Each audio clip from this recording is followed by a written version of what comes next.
Ethynyl oestradiol and नॉर्थस्टोन।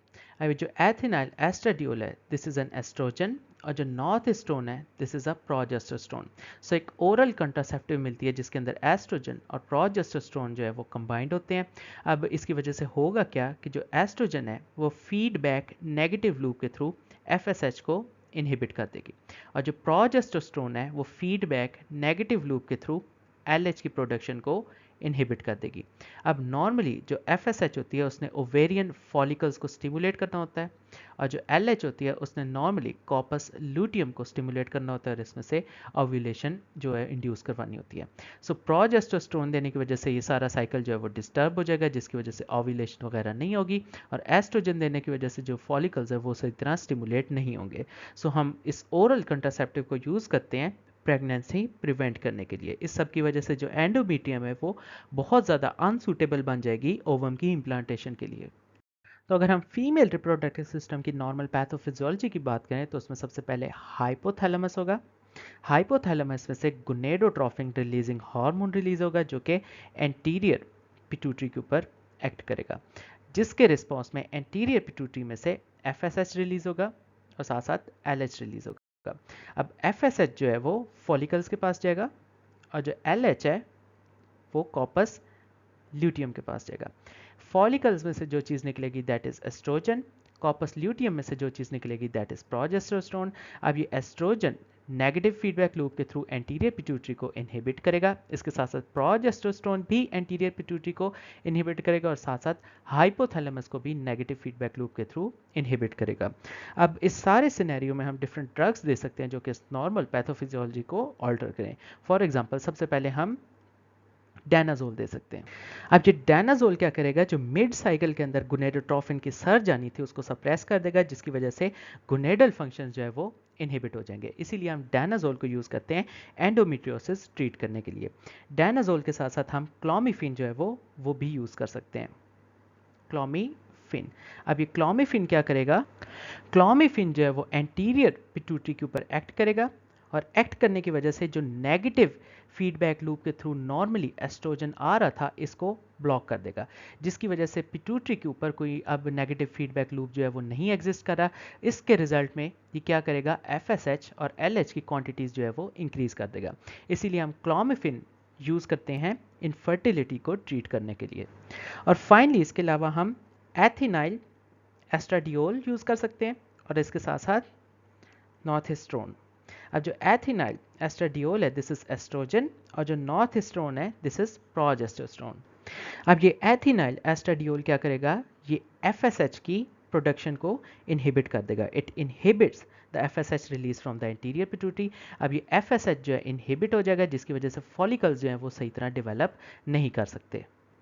बिल्कुल इसी तरह जो दूसरा हार्मोन था जो कि प्रोजेस्टेरोन था हमारे पास नॉर्थस्ट्रोन, ये क्या करेगा, ये एलएच को इनहिबिट कर देगा। तो जब एलएच नहीं आएगा तो ओव्यूलेशन जो है वो भी इनहिबिट हो जाएगी, कॉपस ल्यूटियम जो है वो सही तरह फॉर्म नहीं हो सकेगा।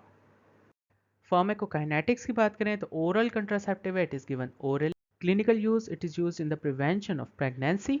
इसके अलावा बाकी कॉम्बिनेशंस भी आ सकते हैं, फॉर एग्जांपल एथिनाइल एस्ट्राडियोल के साथ डीजोगैस्ट्रिल भी आ सकती है, एथिनाइल एस्ट्राडियोल के साथ ड्रोस्पाइरिनोन भी आ सकती है।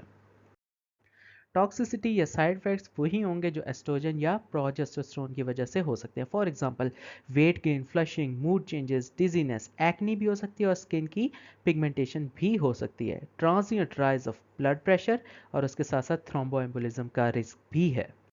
तो अगर फीमेल रिप्रोडक्टिव सिस्टम की सारी ड्रग्स को समराइज करें तो कुछ ड्रग्स जो होंगी वो एस्ट्रोजन्स होंगी, कुछ ड्रग्स जो होंगी वो एंटी एस्ट्रोजन्स होंगी, इसी तरह कुछ ड्रग्स जो होंगी वो प्रोजेस्टिन्स होंगी, कुछ ड्रग्स जो होंगी वो एंटी प्रोजेस्टिन्स होंगी।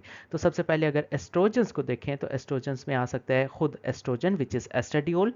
उसके अलावा एस्ट्रोजन एस्टर्स आएंगे जिसमें एस्ट्राडियोल सिपियोनेट आएगा। एस्ट्रोजन एस्टर के बाद एस्ट्रोजन कॉन्जुगेट्स आएंगे जिसमें प्राइमरिन है। उसके अलावा कुछ सिंथेटिक एस्ट्रोजन्स हैं जिसमें एथिनाइल एस्ट्राडियोल और मेस्टानोल, ये सारे क्या हैं, दीज आर एस्ट्रोजन्स। अब एस्ट्रोजन्स के बाद अगर एंटी एस्ट्रोजन्स की बात करें तो उसमें डिफरेंट ड्रग्स आ सकती हैं। फॉर एग्जांपल सबसे पहले आएंगी सर्म, सेलेक्टिव एस्ट्रोजन रिसेप्टर मॉड्यूलेटर। अब ये क्या है, ये ऐसी ड्रग्स है जो बॉडी के कुछ पार्ट में एस्ट्रोजन के ऊपर एगनिस्ट होंगी और कुछ पार्ट के ऊपर एंटेगनिस्ट होंगी। तो इसमें आ सकता है टिमोक्सिफिन, टॉर्मिफिन, रलॉक्सिफिन, बेस्डॉक्सिफिन और क्लोम्पिफिन, ये सारी हैं सर्म। इसके अलावा कुछ फुल रिसेप्टर एंटी एस्ट्रोजन्स हैं, उसमें आ सकता है फ्लूवेस्ट्रॉन, और इसके अलावा कुछ रिवर्सिबल कॉम्पिटेटिव अरोमाटेज इनहिबिटर्स जिसमें एनास्टाजोल और लिट्रोजोल आएंगी, और इसके अलावा कुछ इरिवर्सिबल अरोमाटेज इनहिबिटर जिसमें एक्समेस्टेन आ सकती है। इसके अलावा एंटी एस्ट्रोजेंस में कुछ ना कुछ P450 इनहिबिटर्स होंगी जिसमें डानाजोल और कीटोकाइनाजोल आ सकती हैं। इसके अलावा एंटी एस्ट्रोजन में एक और क्लास है which is gonadotrophin releasing hormone agonist जिसमें ल्यूप्रोलाइड, और गुनेडोट्रोफिन रिलीजिंग हार्मोन एंटैगनिस्ट जिसमें गैनिरेलिक्स और सिट्रोरेलिक्स आ सकती हैं। तो ये सारी जितनी भी थी दीज आर एंटी एस्ट्रोजेंस। तो अगर प्रोजेस्टेरोन से रिलेटेड ड्रग्स की बात करें तो कुछ ड्रग्स को हम कहेंगे दीज आर प्रोजेस्टिन्स, और कुछ ड्रग्स को कहेंगे दीज आर एंटी प्रोजेस्टिन्स। तो अगर प्रोजेस्टिन्स की बात करें, एक उसमें प्रोजेस्टेरोन खुद आ सकता है, उसके अलावा कुछ प्रोजेस्टेरोन डेरिवेटिव्स हैं, उन डेरिवेटिव्स में आएगा मिड्रॉक्सी प्रोजेस्टेरोन और मिगेस्ट्रोल एसीटेट। इसके अलावा कुछ और ड्रग्स हैं, उन्हें हम कहेंगे they are older 19 testosterone derivatives. तो उसमें आ सकते हैं नॉरगेस्ट्रल, नॉर्थिनड्रोन और इथोनोडियोल। उसके अलावा कुछ और ड्रग्स हैं, उन्हें हम कहेंगे न्यूअर 19 टेस्टोस्टेरोन डेरिवेटिव्स, और उसमें डीजोगेस्ट्रल, नॉरगेस्टिमेट और इटोनोगेस्ट्रल आ सकती हैं। इसके अलावा फाइनली एक और ग्रुप है जिसे हम कहेंगे स्पायरोनोलैक्टोन डेरिवेटिव्स, और ये भी प्रोजेस्टिन्स में आएगा, और इसमें ड्रग आएगी ड्रॉस्पायरिनोन। ये तो थी सारी प्रोजेस्टिन्स। इसके अलावा कुछ ना कुछ एंटी प्रोजेस्टिन्स है। तो एंटी प्रोजेस्टिन में एक ही है, दैट इज माइफेप्रेस्टोन।